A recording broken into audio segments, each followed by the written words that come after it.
وہ بھی لوگوں سے ملے ہیں, وکلا سے ملے ہیں, اور انہوں نے جو گورنمنٹ کا پوائنٹ آف ویو ہے وہ ٹیبل کیا ہے. اس میں ایک جو ہے نا وہ نہ کہ بڑی حیران کن بات تھی, اور شاید وہ جو ملٹری ٹرائلز کے حوالے سے بات ہو رہی ہے اس کو جسٹیفائی کرنا چاہ رہے تھے.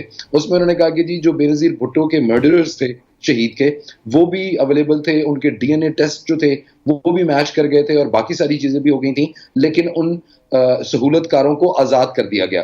اور بعد میں یہ پتہ لگا کہ وہ ججز کے اوپر بہت زیادہ پریشر تھا. تو ظاہر ہے کہیں نہ کہیں کانسٹیٹیوشنل ریفارمز کی بھی ضرورت ہے, جوڈیشل ریفارمز کی بھی ضرورت ہے, تاکہ جو ججز ہیں ان کی آئیڈینٹی کو سیف گارڈ کیا جا سکے, یا اگر ملٹری ٹرائل کی طرف چیزیں جاتی ہیں تو ان کو کس طرح لے کے چلنا ہے. تو دیکھیں ایک میسو لیول کے اوپر ایک لارجر ڈائلاگ کی بالکل ضرورت ہے, اور وہ ہو رہا ہے اس وقت. جس طرح ابھی ذکر کیا ہے انہوں نے کہ گورنمنٹ نے اجلت کے اندر جو حرکت کی سنڈے کو اور کرنے کی یہ پوری کوشش کی, وہ بیک فائر کیا, اور سینٹی پریویلڈ, جس طرح پچھلی دفعہ بات کر رہے تھے کہ کولیکٹیو وزڈم کا پریویل کرنا وہ بہت زیادہ ضروری ہے. تو وہ تقریباً تمام, چاہے وہ حکومتی جماعتیں ہوں یا اپوزیشن جماعتیں ہوں, they are on the same page now, they want to deliberate, they want to sit and see کہ کیا کیا چینجز آ رہی ہیں, اور ان کا جو کانسٹیٹیوشنلی امپیکٹ ہے وہ کیا ہوگا, اور اس کا عام آدمی کی زندگی کے اوپر کیا امپیکٹ پڑے گا. ٹھیک ہے, اب ذرا آگے بڑھتے ہیں. آپ ظاہر پیپلز پارٹی کے حوالے سے آپ نے وہ کیس کا ذکر کیا, اس میں تو خود پیپلز پارٹی اب مخالف ہے نا, وہ تو آرٹیکل 8 میں جو ترمیم کرنا چاہ رہے ہیں اس کو ڈیفینڈ کر رہے تھے اعظم نذیر تارڑ صاحب, لیکن بلاول بھٹو زرداری صاحب اس کی مخالفت کرتے ہوئے دکھائی دیں. آج ٹی وی میں انہوں نے شو میں یہ بات کی ہے. لیکن چلیں تھوڑا آگے بڑھتے ہیں, وہ مشاورت ہوگی, کیا صورتحال ہوگی. لیکن وکلاء تحریک کی جب ہم بات کریں تو قمر میکن صاحب, مشرف دور میں بھی ایک وکلاء تحریک چلی تھی, اب ظاہر ہے اس پہ ڈسکشن شروع ہو گئی ہے, بات ہو رہی ہے. تو کیا اس وقت بھی جو حالات تھے وہ آپ کے بھی سامنے ہیں, ہمارے بھی سامنے ہیں, وہ حالات زیادہ مشکل تھے یا آج کے حالات زیادہ مشکل ہیں وکلاء تحریک اگر آگے بڑھتی ہے؟ ابراہیم نے ابھی کہا کہ وکلاء تحریک میں انہیں کوئی دم نظر نہیں آتا, کیا مشکل حالات کی وجہ سے؟ دیکھیے, میں ابراہیم بھائی کی بات کو سیکنڈ کروں گا. مجھے بھی اس میں ایک چیز واضح طور پر نظر آ رہی ہے کہ وکلاء ابھی تک خاموش رہے ہیں. آئین بڑی دفعہ آئین شکنیاں ہوئی ہیں بہت سارے اداروں کی وجہ سے, پارلیمنٹ کے اندر آئین شکنیاں ہوتی رہی ہیں, حکومت نے کی ہیں, وزرائے اعظم جو ابھی تک بیٹھے رہے انہوں نے کی ہیں. ہمارے سامنے کاکڑ صاحب ہیں, وہ اپنی مدت 3 ماہ کے بجائے 9 ماہ سے 1 سال سے بھی اوپر چلے گئے تھے. الیکشن کمیشن کی بہت ساری قانون اور آئین کی خلاف ورزیاں ہیں, تو سارے لوگ خاموش بیٹھے رہے. عورتوں کو اٹھایا گیا, بچوں کو اٹھایا گیا, لوگوں کے اوپر پرچے کیے گئے, بہت ساری چیزیں. بہرحال اب وکلاء ایکٹیو کیوں ہے, اصل سوال یہ ہے. تو اس کا جواب یہ ہے کہ کچھ عرصے کے بعد سپریم کورٹ بار اور پاکستان بار کے الیکشن آنے والے ہیں. تو اب یہ دونوں دھڑے جو ہیں وکلاء کے, وہ اپنی اپنی جگہ پر اس وقت ایکٹیو نظر آ رہے ہیں. کل جو اسلام آباد کے اندر لیجنڈ ہوٹل کے اندر ایک اجلاس ہوا, اس میں ہم یہ کہہ سکتے ہیں کہ حکومت کی حمایت یافتہ جو تمام گروپس تھے وہ موجود تھے, اور آج لاہور کے اندر جو کنونشن ہوا اس میں اپوزیشن اور خاص کر تحریک انصاف کی بہت ساری قیادت اور وکلاء موجود تھے. تو یہ وکلاء کی آپسی لڑائی ہے, اور اس وقت جو آئین اور قانون کی باتیں کی جا رہی ہیں وہ بے شک ضروری ہے, اس کے اوپر ڈسکشن ہونی چاہیے, لارجر پرسپیکٹو سے ان چیزوں کو دیکھنا چاہیے. عدالتیں بنانی ہیں, بے شک بنائیں, لیکن اگر سپریم کورٹ آپ کے پاس ایک عدالت موجود ہے تو آپ اصلاحات کریں, اس کو اسٹرینتھن کریں, اس کو مضبوط کریں, ججز کی تعداد میں اضافہ کر دیں. آئینی جو عدالت آپ بنانے کی کوشش اس وقت کر رہے ہیں اس کے پیچھے انٹینشنز, گڈ انٹینشنز کا ہونا ضروری ہے. آئینی ترمیم کے پیچھے اس میں عوامی مفاد کا ہونا ضروری ہے, اس میں پرسن اسپیسیفک آئین سازی کا نہ ہونا ضروری ہے. یہ چیزیں سب سے امپورٹنٹ ہے. اور اس وقت اس میں سوال ہے قمر صاحب, اس میں سوال ہے, آپ ہی سے سوال کر رہا ہوں. یہ باتیں بلاول بھی کر رہے ہیں, پرسن اسپیسیفک نہیں ہوں گے, ہمارا صرف کانسٹیٹیوشنل کورٹ کا معاملہ ہے جو سی او ڈی کے مطابق. کیا قائل کر پائیں گے مولانا فضل الرحمان کو یا ایون پی ٹی آئی کو, اگر یہ باتیں جو ان کے تحفظات ہیں یا خدشات ان کو دور کر کے اس پہ آ جائیں کانسٹیٹیوشنل کورٹ, اور ان میٹرز پہ جن پہ وہ نہیں چاہ رہے کہ اس پہ امینڈمنٹ کی جائے ان کو روک دیا جائے؟ دیکھیں, اس میں شارٹلی آپ کو یہ بتا دوں کہ آئینی ترمیم کا ٹھیکہ جن کے پاس پہلے تھا وہ ناکام ہوئے, وہ نہیں کر پائے, وہ ٹھیکیدار ناکام ہو گئے. اس کے بعد ٹھیکہ دینے والوں نے کہا کہ بھائی اب آپ سے اگر نہیں ہوتا نا تو آپ گھر چلے جائیں, آپ کے بس کی بات نہیں ہے, ہم خود کوئی انتظام کر لیتے ہیں. تو اب مبینہ طور پر یہ ڈیوٹی مولانا اور بلاول کے ذمہ لگائی گئی ہے, لیکن مجھے یہ بھی ہوتی بھی اس لیے نظر نہیں آ رہی کہ بلاول صاحب یہ کہہ چکے ہیں کہ ہم مجبور تھے. وہ جو آرٹیکل 8 والی بات آپ نے کی ہے نا, تو انکل مجبور کے بعد اب بلاول مجبور بھی جو ہے وہ سامنے آ چکے ہیں، تو ان کو یہ دیکھنا ہوگا کہ بھائی وہ کتنا اس چیزوں کے اوپر عمل درآمد کروا سکتے ہیں۔ اب قمر صاحب ہم بھی مجبور ہیں، پروگرام کا وقت جو ہے وہ اختتام کو پہنچا ہے، ورنہ مزید بھی اس حوالے سے تمام پینلسٹ کا بہت شکریہ، اجازت دیجیے گا، اللہ حافظ۔